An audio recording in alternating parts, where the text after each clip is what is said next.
Hi everybody, Dan Illman, Matt Bernier. Let's take a look at the field for a Kentucky Oaks prep race to be run at the fairgrounds on Saturday. It's the Grade 2 Rachel Alexandra. We're going a mile and a 16th. $200,000 is the purse and the morning line favorite. The horse on the outside, the number 10, Chasing Yesterday, is a very likely scratch. Bob Baffert indicating earlier this week that he is not interested in shipping to the fairgrounds for the Rachel Alexandra after drawing post position 10. So it leaves a wide open race, a much better betting race perhaps. And we'll start things off, Matt, with the 9, Needs Supervision. This horse is a half length away from being a perfect 4 for 4 in her career, and she won the local prep for the Rachel Alexandra, the Silver Bullet Day. Her first start around 2 turns. I thought that was a nice, solid performance. Yeah, I agree. I can't really sit here and bash it too much. I didn't think visually that race was spectacular, but I thought she was solid. She went out there, did what she needed to do, held off a bit of a bid from Ares 2, who we'll talk about here in a bit, drawn just to the inside in this spot. Didn't love that she popped to her left lead down the lane. It does make me wonder ultimately how far she wants to go.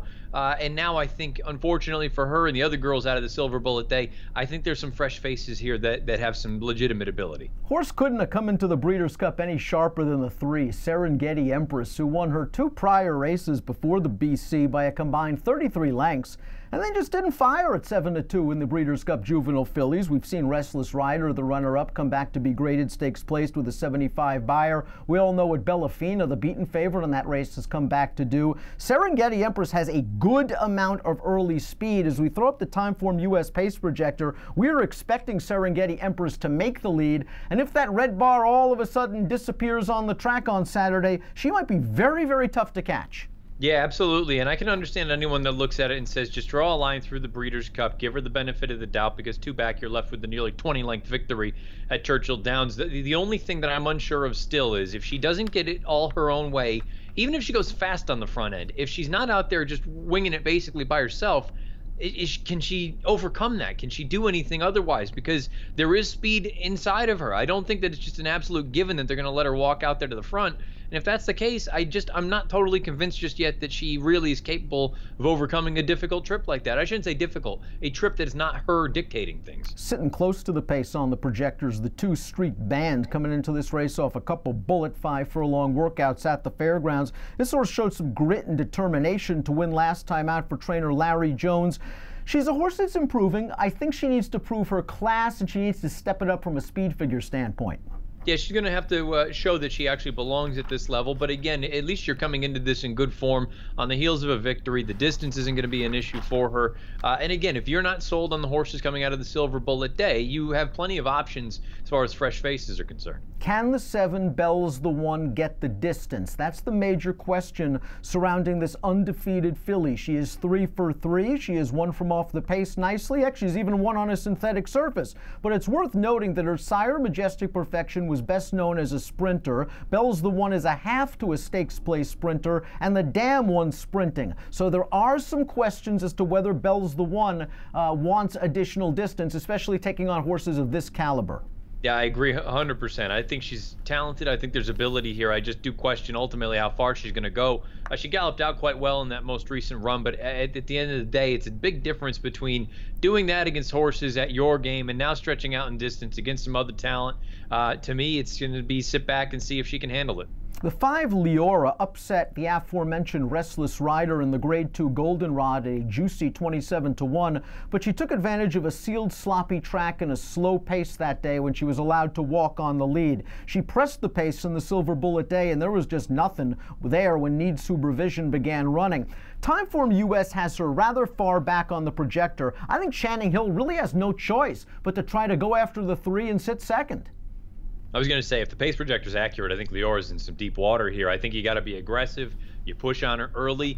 You hope that you can show off that sort of pressing ability that you did 3 starts back when you broke your maiden, but that was against a weak field of maidens. It just makes me wonder a little bit, ultimately, is she quite this good? There are some things to like about Leora. She's a half-sister to Family Tree, a graded stakes winner around 2 turns. And we have a positive formulator fact for her trainer, the Catman Wayne Catalano. Over the past 2 years, 3-year-olds going second off the layoff in dirt routes, 36% winners and almost a $4 return on investment. The 8 RS2 finished second at a gigantic mutual behind Need Supervision in that Silver Bullet day. She is very experienced around 2 turns, but looks like the kind of filly that's going to need a little bit of pace help up front. Perhaps Serengeti Empress will supply that pace.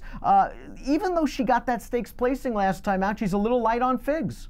Yeah, a little bit light on figs, and again, just kind of goes back to my thought on that Silver Bullet day. I think these girls are going to be facing better, but Eras 2 is at least the kind of horse that I think if she's not spectacular, I think she's going to be able to just kind of stay distances. So if all of a sudden it turns into a bit of a stagger fest, I do wonder if she's one that could win possibly some sort of a war of attrition. What's the deal with Keeneland grad Motobella, the number 1, 10-1 on the morning line with Julien Leperoux? So impressive last time out, winning the Gasparilla Stakes going 7 furlongs. Now, I don't really think she beat much that day, but she earned a really solid Buyer's speed figure of 83.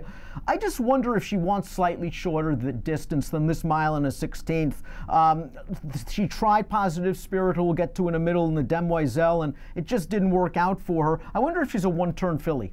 Yeah, I think it's hard to think otherwise right now. You take a look, the only time she went 2 turns, she kind of came unhinged, and it was just one of those instances where the distance didn't work for her. Those other one-turn races, whether it's the Rags to Riches, she ran really well behind Mother, who is a talented one-turn horse for Baffert. She'd really done nothing wrong going 1 turn, and you're right. She may not have beaten much in that Gasparilla, but she did it the right way. I think ultimately a turn back is better. Let's take a look at our top picks for the Rachel Alexandra Stakes. You're going with the 6, Oxy Lady, who just exploded.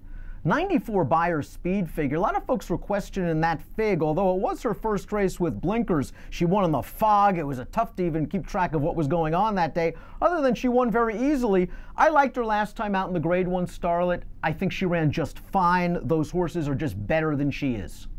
Yeah, I tend to agree with that. And also the other thing that, you got to keep in mind with the Starlet or even the Los Al Futurity, it's Los Alamitos. And some horses, they can really show what they're made of. And other times, a little bit of a quirky track. The thing that I found most heartening about that effort, though, was I thought she stayed on better than some of the other girls did. Now, maybe she was never going to get to those top 2 or 3, but she wasn't slowing down at the end as opposed to some of the other ones. And it just makes me think, I think the Tempted was legitimate. I do. The blinkers going on, I think those have been her 2 best by far, and that's saying something because she won in her second lifetime start. She's really done nothing wrong on the tracks thus far, and I feel like if you're going to get 6-1, I think she's a very, very interesting player in here. And those horses that she faced in the Starlet have come back to establish themselves nicely. Runner-up Enea Al Rab for a brief instant gave Bellafina a scare in the Las Virginas, running second with an 89 Buyer. Mother came back to run second in the Santa Ynez behind Bellafina with a 79. I'm using Oxy Lady. I'm also going to use my top selection, the 4 Positive Spirit. This is the half-sister to Kentucky Derby winner Always Dreaming, so I guess it wasn't that surprising that she really appreciated the mile and an 1/8 last time out in the Grade 2 Demoiselle. I mean,